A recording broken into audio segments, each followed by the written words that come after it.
एक बार की बात है, महात्मा बुद्ध अपने शिष्यों के साथ एक गांव में भ्रमण कर रहे थे। गांव के लोग उनकी प्रतिष्ठा से भली भांति परिचित थे और उनकी शिक्षा सुनने के लिए उत्सुक थे। जैसे ही बुद्ध गांव में पहुंचे, लोग उनके पास आए और उन्हें घेर लिया। उस गांव में एक व्यक्ति था जो बुद्ध को पसंद नहीं करता था। उसने सुना था कि बुद्ध का उपदेश बहुत प्रभावशाली होता है और वह इस बात से असहमत था। उसने सोचा कि वह बुद्ध को अपमानित करेगा और उनकी प्रतिष्ठा को धूमिल करेगा।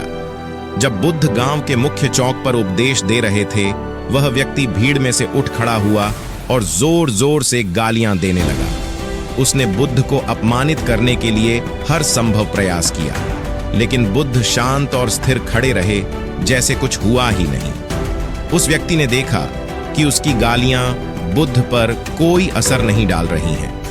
वह और अधिक क्रोधित हो गया और भी भद्दी गालियां देने लगा। उसके व्यवहार से भीड़ भी विचलित हो गई, लेकिन बुद्ध ने अपनी शांति और संयम को नहीं छोड़ा। जब उस व्यक्ति ने देखा कि उसके शब्दों का कोई प्रभाव नहीं पड़ रहा है, तो वह थक गया और चुप हो गया। तब महात्मा बुद्ध ने धीरे धीरे अपनी ओर देखते हुए कहा, भाई, यदि कोई तुम्हें एक उपहार दे और तुम उसे स्वीकार न करो, तो वह उपहार किसके पास रहेगा?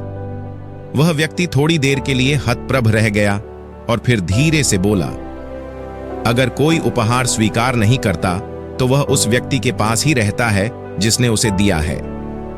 बुद्ध मुस्कुराए और बोले, ठीक उसी प्रकार तुमने मुझे गालियां दी, लेकिन मैंने उन्हें स्वीकार नहीं किया, इसलिए वे गालियां तुम्हारे पास ही रहेंगी। गालियों को धारण करने से तुम्हारा मन अशांत और दुखी हो जाता है। इसे छोड़कर शांति और करुणा को अपनाओ। भीड़ में से एक वृद्ध व्यक्ति ने पूछा, महात्मा, हमें कैसे अपने मन को शांत और संयमित रखना चाहिए? बुद्ध ने उत्तर दिया, मनुष्य को अपने भीतर की शक्ति और शांति को पहचानना चाहिए। क्रोध और घृणा हमारे भीतर की शांति को नष्ट कर देते हैं।